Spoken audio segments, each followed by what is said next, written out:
Guys ये है आपका केमिस्ट्री का सप्लीमेंट्री एग्ज़ाम पेपर 2020 का। कोड है ES 8019। हिंदी इंग्लिश मीडियम दोनों के लिए। चलिए देखते हैं इसमें कौन कौन से क्वेश्चंस आए थे।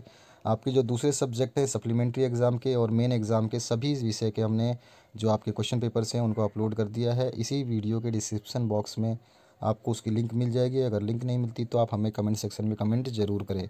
इसी वीडियो के डिस्क्रिप्शन बॉक्स में टॉपर्स की कॉपियाँ, सारी कॉपीज़ सभी कुछ आपको इसी वीडियो में मिल जाएगा। डिस्क्रिप्शन बॉक्स में जाना ना भूलें। शेयर और सब्सक्राइब और लाइक कर दें ताकि दूसरों की भी मदद हो पाए। पहला क्वेश्चन है, सिलिकॉन कार्बाइड है, ये क्या है? आयनिक ठोस है, संयोजी ठोस है, आणविक ठोस है या फिर धात्विक ठोस है? ये आपको बताना है। हिंदी और इंग्लिश वर्जन दोनों में मैं इस क्वेश्चन को रीड कर दूंगा क्योंकि ये क्वेश्चन पेपर बहुत मुश्किल से मिले हैं और इनका जो प्रिंट है थोड़ा सा देख रहे हैं आप, हल्का सा ब्लर है। तो मैं जितने क्वेश्चन समझ में आ रहे हैं सारे के सारे रीड कर रहा हूँ। बी है, NaCl क्रिस्टल के एकक सेल में जालक बिंदुओं की संख्या है, कितनी होगी? 2, 4, 8 या 14? आपको बताना है। स है, द्वितीय कोटि की अभिक्रिया में वेग स्थिरांक की इकाई है, मोलर लीटर पर मोल पर लीटर पर सेकेंड या पर सेकेंड या फिर मोल पर मोल लीटर पर सेकेंड या मोल का स्क्वायर लीटर स्क्वायर पर सेकेंड। इसके बाद मैकेलाइट अयस्क है, आयरन का, जिंक का, कॉपर का या चांदी का? नेक्स्ट है आपका ऊर्ध्वपातीज हैलोजन है, ब्रोमीन है, आयोडीन है, फ्लोरीन है या क्लोरीन है? इसका इंग्लिश वर्जन जो है हम पढ़ रहे हैं, silicon carbide carbide is ionic solid, covalent solid, molecular solid या मेटालिक सॉलिड? बी था, the number of lattice point in unit cell of NaCl crystal is 2, 4, 8 and 14। Next है आपका the unit of rate of constant in second order reaction is mole per litre पर second या फिर second है पर second, third है पर mole litre पर सेकंड और उसके बाद mole -2 litre square per second. Metal malachite is the ore of, malachite ही था आपका, मेलाकाइट, मेलाकाइट है ये। Malachite is the ore of iron, zinc, copper और सिल्वर। उसके बाद में सब्लिमेट हेलोजन एज, तो इसका क्या है? ब्रोमीन है, आयोडीन है, फ्लोरीन है या क्लोरीन है? आपको बताना है सही आंसर इसमें से क्या आएगा। सेकंड है, रिक्तस्थानों की पूर्ति करना है तो लैंथेनम डैश ब्लॉक का तत्व है, कौन से लेंथोनाइड्स सीरीज का है ये आपका? तो ये कौन से ब्लॉक का तत्व है ये बताना है। वह प्राकृतिक रबड़ की एकलक इकाई का नाम खालिस्तान है। भौतिक अधिशोषण में अधिशोषक के पृष्ठ पर खालिस्तान परतें बनती हैं। प्रोटीन खालिस्तान के बहुलक हैं। और लास्ट है आपका, विज्ञापन संकेतकों में खालिस्तान गैस का उपयोग होता है। इसका इंग्लिश वर्जन जो पढ़े तो हम, lanthanum is dash block element. B है, the monomer of natural rubber is dash. C है, in physical absorption on the surface of absorbent dash layer is formed. D है, protein is polymer of dash. Next है आपका, in advertisement signal dash gas is used. अब इसके बाद में आगे बढ़ते हैं हम तीसरे क्वेश्चन पे। एक शब्द में आपको उत्तर लिखना है। CONH3 का होल्ट ओइस नहीं है, होल 5 है। NO2 ब्रैकेट बंद Cl2 एवं CONH3 का होल 5 है। ONO ब्रैकेट क्लोज Cl2 संकुलों द्वारा प्रदर्शित साम्यता का नाम लिखिए। एक वर्ड या एक वाक्य में इसका नाम होगा या एक लाइन में इसका उत्तर होगा। बी है, कैंसर के उपचार में प्रयुक्त उत्कृष्ट गैस का नाम लिखिए। स है, मैग्नेटाइट अयस्क का सूत्र लिखिए। और नायलॉन 6 की एकलक इकाई का नाम लिखिए। अयस्क को वायु की उपस्थिति में गर्म करके ऑक्साइड बनाने की प्रक्रिया का नाम लिखिए। इसका इंग्लिश वर्जन है, write the name of isomerism shown by CONH3 का whole 5 NO2 Cl2 and CONH3 का whole 5 ONO Cl2 complexes. B है, write the name of noble gas used in cancer therapy. C है आपका, write the formula of magnetic ores. D है, write the name of monomer of nylon 6। और E है, write the name of process which is use in preparation of oxide when ores are heated in presence of air. Next question आ गया आपका जोड़ी बनाने वाला, जो हमेशा आता है। कॉलम ए और कॉलम बी को मैच करना है आपको। तो इसमें एमीन है, ताप, पहला अ है एमीन, ब है ताप दृढ़ बहुलक, स है एफ केंद्र, द है 60 की दोष और ई है आपका गैस मास्क। इसके ऑप्शंस जो मैच करने हैं वो हैं, पहला बैकेलाइट, दूसरा विषैली गैसों का अधिशोषण, तीसरा क्षारीय प्रकृति, चौथा PVC और इसके बाद में आपका पांचवा है रंग के लिए उत्तरदायी और छठा है आपका CSCl। यहाँ पर आपको 5 है, इधर आपके 6 हैं, कोई एक छूटेगा आपका, बाकी सारे मैच हो जाएंगे। तो इस तरह से दिया हुआ है। यहाँ पर इंग्लिश वर्जन भी यही है आपका।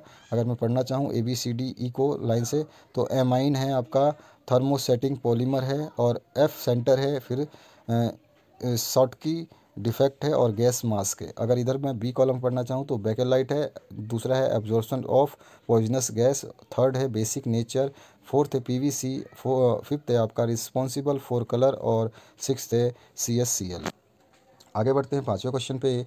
तो उस विलेन की मोलरता की गणना कीजिए जिसमें 4 ग्राम NOH 250 मिलीलीटर विलेन में घुला है। Calculate the molarity of a solution dissolve 4 gram of NOH in 250 ml of solution. और ऑप्शन आया था 1 लीटर समुद्री जल में 6 × 10⁻³ ग्राम ऑक्सीजन घुली है। विलियन की सांद्रता पार्ट्स प्रति मिलियन PPM में ज्ञात कीजिए, जो कि आपको शॉर्ट फॉर्म में PPM लिखते हैं, पार्ट्स पर मिलियन। और इसका इंग्लिश वर्जन है 6 × 10⁻³ gram of oxygen dissolve in 1 litre of sea water. Calculate the concentration of sodium in parts per million PPM। Sixth है सामग्री उत्प्रेरक की परिभाषा लिखिए। Write the definition of homogeneous solution. और ऑप्शन आया वैद्युत कण संचालन की परिभाषा लिखिए। Write the definition of electrophoresis. इसके बाद में 7वां जो क्वेश्चन है इसको देखते हैं। निम्नलिखित उपसंयोजी यौगिकों के सूत्र लिखिए। पोटेशियम टेट्राहाइड्रो जिंकेट और टेट्रा कार्बोनिल निकल जो है, आपको इसका नाम लिखना है। यहाँ पर इसका इंग्लिश वर्जन भी यही है आपका। अब इसके बाद में आ जाइए, और ऑप्शन में निम्नलिखित संकुलों के ज्यामिति लिखिए, यानी कि इसकी ज्योमेट्री है वो लिखनी है। K2NiCN4 और CONH3 6Cl3।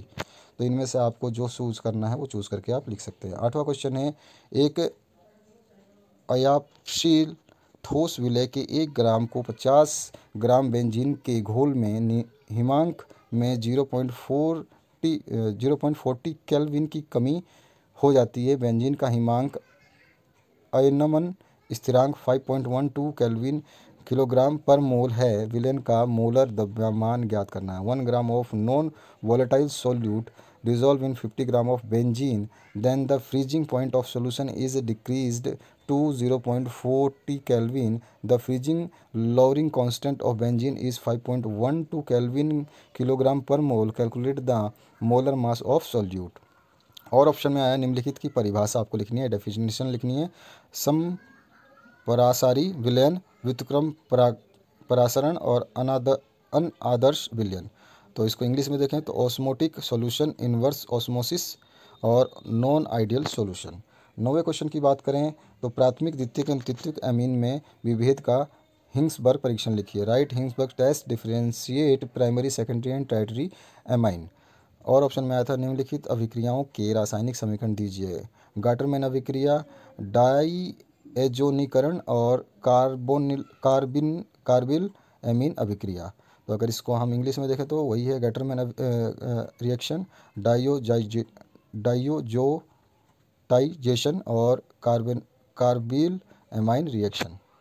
10वें क्वेश्चन की बात करें तो vitamin B1, C and E के रासायनिक नाम लिखने हैं। Write the chemical names of vitamin B1, C and E। और ऑप्शन में कार्बोहाइड्रेट का उसके जल अपघटन के आधार पर वर्गीकरण कीजिए। Classify carbohydrate on the basis of its hydrolysis. 11वां की बात करें हम तो प्रथम कोटि की अभिक्रिया के लिए समाकलित दर समीकरण व्युत्पत्ति कीजिए। Describe the integrated rate equation of first order reaction.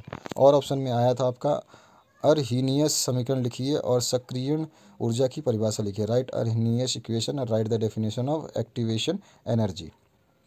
12वें question की बात करें D एंड F ब्लॉक के तत्वों में कोई 4 अंतर लिखिए। Right any 4 differences between D and F block elements. और ऑप्शन में है क्रोमाइट आयस से पोटेशियम डाइक्रोमेट बनाने की विधि के केवल रासायनिक समीकरण लिखिए। Write only chemical equation for the preparation of potassium dichromate from chromite ओर।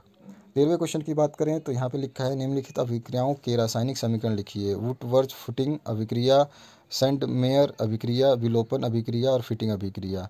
तो Wurtz Fittig reaction, Sandmeyer reaction, elimination reaction और फिटिंग रिएक्शन, इनके आपको रासायनिक समीकरण लिखना है। और ऑप्शन में आया था क्लोरोबेंजीन की 4 इलेक्ट्रोनरागी प्रतिस्थापन अभिक्रिया के केवल रासायनिक समीकरण लिखिए। Write the 4 chemical equation of इलेक्ट्रोनरागी रिएक्शन ऑफ क्लोरोबेंजीन। 14वां क्वेश्चन जो है 14th की बात करें तो फिनाल से निम्नलिखित यौगिक बनाने का रासायनिक समीकरण लिखिए। पिक्रिक अम्ल और उसके बाद बेंजीन, सैलिसैल्डिहाइड और 2,4,6 ब्रोमोफिनाल, ये आपको बताना है। पिक्रिक एसिड, बेंजीन और सैलिक डाइहाइड्राइड और 2,4,6 ट्राइब्रोमीन फिनॉल। अब इसके बाद में और ऑप्शन आया था शीशे से एथिल अल्कोहल बनाने की विधि लिखिए। सॉरी, सिरे से। Right the method of preparation of ethyl alcohol from molasses. अब इसके बाद में 15वां क्वेश्चन है निम्नलिखित अभिक्रियाओं के केवल रासायनिक समीकरण लिखिए। इसमें क्लीमेंस अपघटन आ गया है और अपचयन आ गया है और केनिज़रो अभिक्रिया है। हेल वोलार्ड जलीर की अभिक्रिया है। एल्डोल संघनन है। तो इसका आपको क्या लिखना है, केवल रासायनिक समीकरण लिखना है।